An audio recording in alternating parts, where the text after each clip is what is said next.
आप सभी लोगों को मेरा नमस्कार। आज का पहला प्रश्न है कि शिक्षण स्तर में निम्नतर स्तर के अधिगम परिणामों पर ध्यान केंद्रित किया जाता है। ऑप्शन है स्मृति स्तर पर, अवबोध स्तर पर, विमर्शी चिंतन स्तर पर, स्वायत्त विकास स्तर पर। हम जानते हैं कि शिक्षण का मुख्य उद्देश्य अधिगम होता है। एक शिक्षक विषय वस्तु को निम्नलिखित 3 स्तरों के माध्यम से छात्रों तक पहुंचाना चाहता है। सबसे पहला है स्मृति स्तर, दूसरा अवबोध स्तर, तीसरा चिंतन स्तर।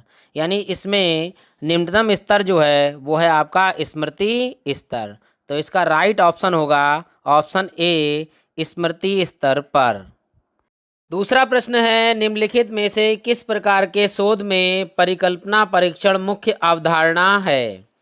ऑप्शन है प्रयोगात्मक शोध, ऐतिहासिक शोध, सर्वेक्षण शोध, निर्वचनात्मक शोध। तो हम जानते हैं कि प्रयोगात्मक शोध के अंतर्गत परिकल्पना परीक्षण मुख्य अवधारणा होती है। अर्थात प्रयोगात्मक शोध उस शोध को कहा जाता है जिसमें कुछ चरों को नियंत्रित किया जाता है, कुछ चरों को परिचालित किया जाता है एवं किसी अन्य चर पर उसके पड़ने वाले प्रभावों का अध्ययन किया जाता है। अर्थात इसमें जो है ऑप्शन ए प्रयोगात्मक शोध मुख्य अवधारणा है। अगला प्रश्न है प्रभावी कक्षा संप्रेषण अंतर्निहित कर सकता है। ऑप्शन है शैक्षणिक प्रशासन, शैक्षणिक विपणन, शिक्षण अधिगम प्रक्रिया, प्रबंधन रणनीतियाँ। तो प्रभावी कक्षा संप्रेषण के माध्यम शिक्षण अधिगम प्रक्रिया को अंतरित किया जा सकता है, क्योंकि शिक्षण अधिगम प्रक्रिया में प्रभावी कक्षा संप्रेषण का महत्वपूर्ण स्थान होता है।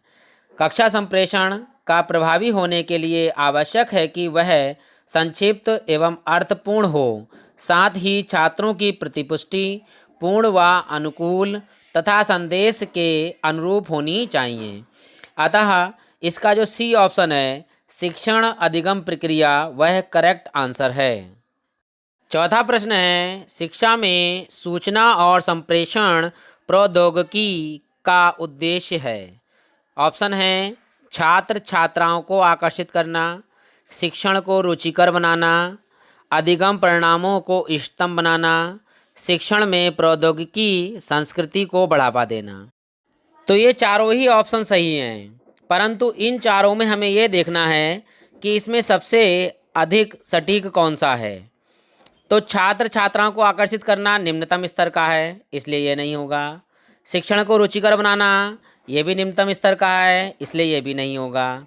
अब दो ऑप्शनों में जो सर्वश्रेष्ठ है वह है अधिगम परिणामों को इष्टतम बनाना, क्योंकि शिक्षा में सूचना और संप्रेषण प्रौद्योगिकी का सर्वप्रथम उद्देश्य अधिगम परिणामों को इष्टतम करना होता है। इसलिए इसका सही आंसर है ऑप्शन सी, अधिगम परिणामों को इष्टतम बनाना।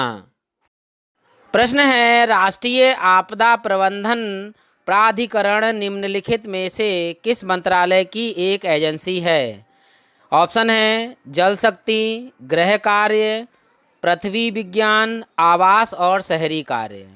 राष्ट्रीय आपदा प्रबंधन प्राधिकरण भारत सरकार के गृह मंत्रालय या गृह कार्य की एक एजेंसी है, जिसका काम प्राकृतिक आपदाओं या मानव निर्मित आपदाओं के आने पर किए जाने वाले कार्यों में समन्वय स्थापित करना तथा उनसे लड़ने के लिए क्षमता निर्माण करना है।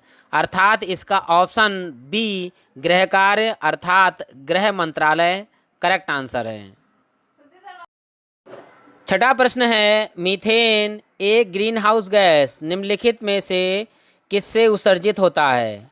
ऑप्शन है लैंडफिल्स, निर्माण कार्य के मलबे, आर्द्र भूमि, ई अपशिष्ट। इन चार में से कोई दो सही हैं या तीन।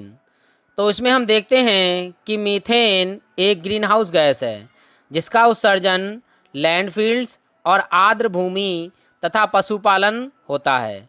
तो इसमें लैंडफिल्स यानी ए ऑप्शन और सी आर्द्र भूमि, ये करेक्ट आंसर है। तो यानी इन चारों में से सी में केवल ए और सी यानी लैंडफिल्ड्स और आर्द्र भूमि मीथेन गैस का उत्सर्जन होता है। तो इसलिए करेक्ट आंसर है सी ऑप्शन, ए और सी। 7वां प्रश्न है डाटाबेस WOS का परिवर्णी है web of science, web of source, world of science, web of service.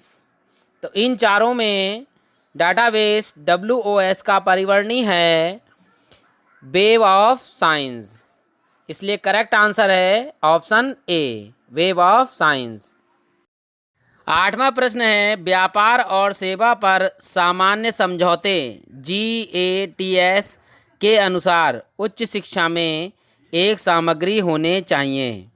Option है घरेलू सार्वजनिक क्षेत्र, घरेलू निजी क्षेत्र, गैर व्यापार क्षेत्र, वैश्विक बाजार स्थान। तो इसमें व्यापार और सेवा पर सामान्य समझौता GATS विश्व व्यापार संगठन WTO की एक संधि है, अतः इसमें डी ऑप्शन वैश्विक बाजार स्थान करेक्ट आंसर है।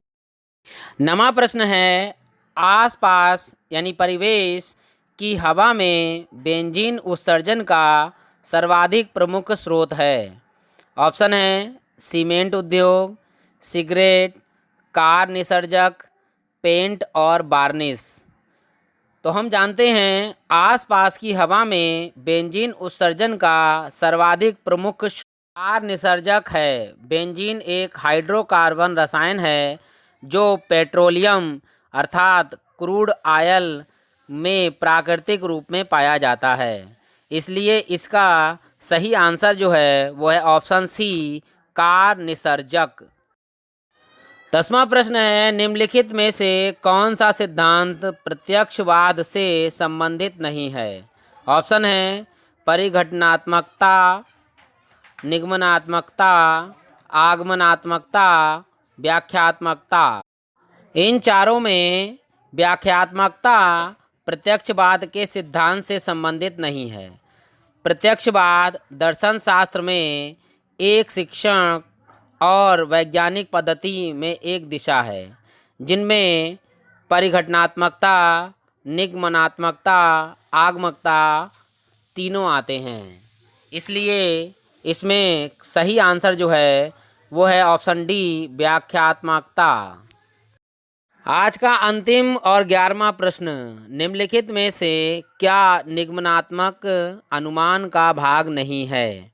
ऑप्शन है परिवर्तन, प्रतिवर्तन, न्याय वाक्य, प्रतिपरिवर्तन। तो इन चारों में परिवर्तन, प्रतिवर्तन तथा प्रतिपरिवर्तन निगमनात्मक अनुमान का भाग है, जबकि न्याय वाक्य निगमनात्मक अनुमान का भाग नहीं है, इसलिए इसका सही आंसर जो है वह है सी, न्याय वाक्य। इसी के साथ आप सभी लोगों का एक बार फिर से धन्यवाद, और यदि आपको मेरे वीडियो पसंद आते हैं तो लाइक कीजिए और सब्सक्राइब कीजिए। धन्यवाद।